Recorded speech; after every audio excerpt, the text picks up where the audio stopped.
Excelente día, estimados estudiantes. El área de Ciencias Naturales les presenta el proyecto Aprendamos Juntos en Casa, correspondiente a la semana 19. El proyecto es un museo dentro de casa, ideas para frenar el calentamiento global. La materia corresponde a física. El tema a tratar es la temperatura. Podemos distinguir al tacto si un cuerpo está más caliente que otro. En ese caso decimos que el primero está a mayor temperatura que el segundo. Pero, ¿qué contienen realmente los cuerpos para tener temperatura más elevada que otros? Según la teoría cinético-molecular de la materia, las partículas de los cuerpos se mueven constantemente con velocidades variables. Este movimiento recibe el nombre de agitación térmica y revela que poseen energía cinética. Un cuerpo tiene mayor agitación térmica si sus partículas se mueven a mayor velocidad. Como pueden observar aquí en la imagen, se muestran los tres estados de la materia: sólido, líquido y gaseoso, donde el objeto de menor temperatura muestra unas partículas ordenadas, lo que da indicio de que no se están moviendo. Eso, por ejemplo, el agua en estado sólido, el hielo, se muestra así: sus partículas no se mueven tanto. Pero si incrementamos la temperatura, ese estado sólido empieza a cambiar a estado líquido, porque las temperaturas se están separando y empiezan a moverse mucho más. Pero ¿qué pasa si se sigue incrementando la temperatura mucho más? En este caso, ese estado líquido se va a convertir en estado gaseoso y las partículas van a estar muy separadas, van a moverse muy deprisa. Allí está el ejemplo del agua. Pasa del estado sólido a estado líquido y por último a estado gaseoso por efecto de la temperatura que se va incrementando, y va haciendo mover en este caso a sus átomos y moléculas de manera más deprisa. La temperatura es una medida de la energía cinética promedio de los átomos o moléculas en el sistema. Las moléculas de agua en una taza de café caliente tienen una mayor energía cinética promedio que las moléculas de agua en una taza de té helado, lo que también significa que están moviéndose a una velocidad más alta. La temperatura también es una propiedad intensiva. Esto significa que no depende de qué tanta cantidad tenga de una sustancia, siempre y cuando esté toda a la misma temperatura. Por esta razón, los químicos pueden utilizar el punto de fusión para poder identificar una sustancia pura. La temperatura a la cual se derrite es una propiedad de la sustancia que no depende de la masa de una muestra. En este caso está indicándonos que un objeto cualquiera no depende de la cantidad de masa en sí para ser o más caliente o más frío. La temperatura es independientemente de la masa. Recuerden también, chicos, que los cuerpos materiales se mueven. Todos los cuerpos que se mueven van a tener energía cinética. En este caso, a menor temperatura significa que va a haber menor energía cinética, pero si se incrementa la temperatura, se va a incrementar asimismo la energía cinética. Hay una relación entre temperatura y movimiento de las partículas. Mientras más se mueven las partículas de un cuerpo, mayor energía cinética y mayor temperatura va a haber. La temperatura en sí es la medida de la energía térmica de una sustancia. ¿Y con qué se mide? Pues con un instrumento llamado termómetro. Los termómetros son los instrumentos que se utilizan para medir la temperatura de los cuerpos, y las características que tienen son que alcanzan rápidamente la misma temperatura que el cuerpo con el que se ponen en contacto. También miden la temperatura de una manera indirecta, es decir, en realidad miden una propiedad física relacionada con la temperatura.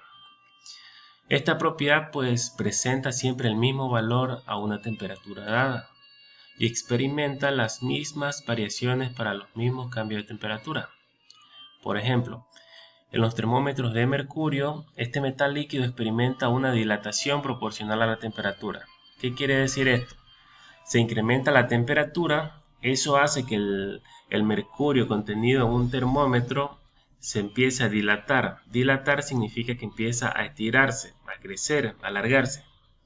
Y por ende va a alargarse hasta marcar la temperatura que tenga el cuerpo que se está midiendo. Las escalas de temperatura.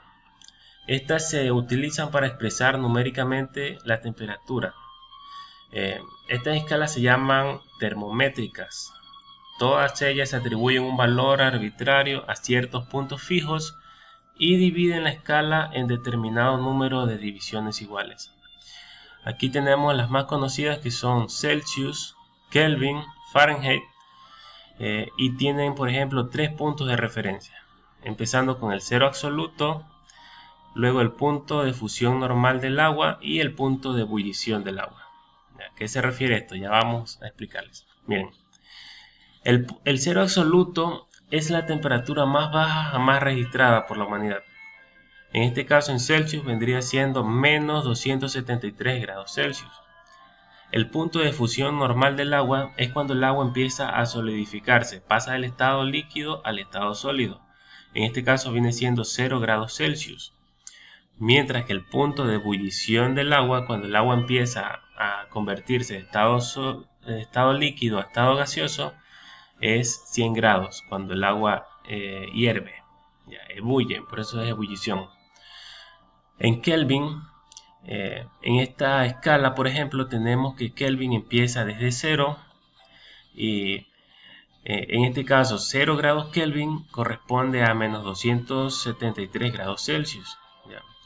El punto de fusión del agua en Kelvin vendría siendo 273 Kelvin, mientras que el de ebullición vendría siendo 373 Kelvin.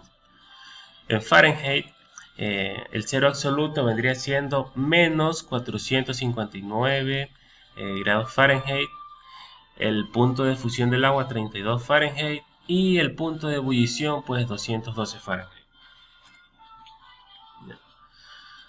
La escala Celsius, como les indiqué anteriormente, también se conoce como grados centígrados, ya porque está dividida en 100 partes iguales. ¿Ya? Asimismo, la escala Kelvin también utiliza la misma relación de Celsius, pero empieza desde 0 con el cero absoluto.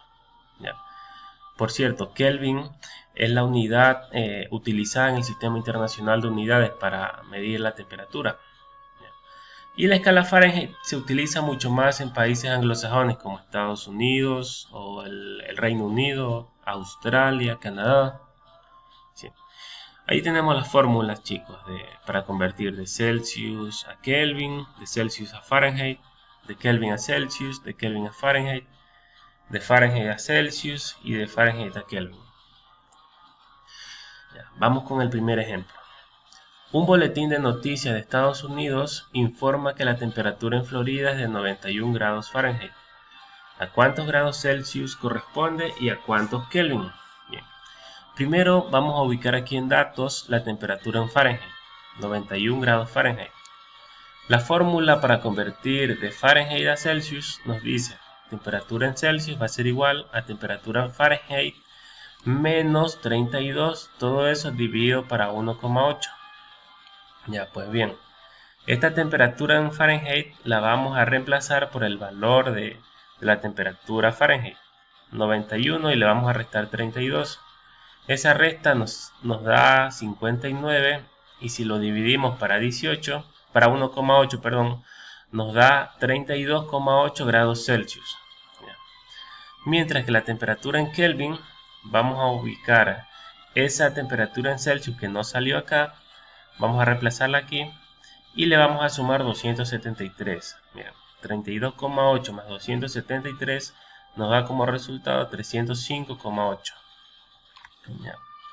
Por lo que 91 grados Fahrenheit equivale a 32,8 grados Celsius y 305,8 grados Kelvin. El ejemplo 2. Expresa en grados Fahrenheit y en Kelvin 37 grados Celsius. Ya. Aquí la fórmula para convertir a Fahrenheit, vamos a multiplicar 1,8 por la temperatura en Celsius y lo que nos dé de esa operación le vamos a sumar 32. Aquí está, miren. 1,8 por 37, que son los grados Celsius, nos da 66,6 y a esto le vamos a sumar 32, dándonos como resultado 98,6 Fahrenheit. Mientras que para convertir a Kelvin, pues ya vimos anteriormente, a la temperatura en Celsius le vamos a sumar 273. 37 más 273 nos da como resultado 310 grados Kelvin. La actividad que hay que realizar, chicos. Este es el encabezado que van a ubicar ustedes para las tareas de física y nos van a enviar a los docentes, ya sea por WhatsApp o por el correo institucional, ¿sí? Pero cada docente de física. Este es el encabezado, proyecto número 3, semana número 2, el tema, sus datos, su curso, el nombre del docente. Ya, van a resolver este ejercicio. La temperatura corporal más alta registrada en la historia de una fiebre en un ser humano fue de 115,7 grados Fahrenheit. ¿Cuál es su valor en la escala Celsius y cuál es su valor en Kelvin? Aquí tienen para que realicen. Miren. Aquí van a ubicar los datos. En este caso vendría siendo 115,7 grados Fahrenheit. Temperatura en Fahrenheit. Aquí la fórmula para convertir de Fahrenheit a Celsius y de Fahrenheit a Kelvin. Y acá realizan el proceso. La actividad 2, pues tenemos otro ejercicio. Un boletín de noticias de Ecuador informa que la temperatura en Puerto Viejo es de 38 grados Celsius. ¿A cuántos grados Fahrenheit corresponde y a cuántos Kelvin? Bueno, aquí así mismo como el ejercicio anterior, no se olviden el mismo encabezado para las dos actividades. Y aquí está la fórmula, los datos, y tienen que realizar el proceso aquí para Fahrenheit y acá para Celsius. A cuidar el planeta, chicos. Muchas gracias por su atención. ¿Alguna inquietud? Por favor, escribir por interno a cada uno de sus docentes.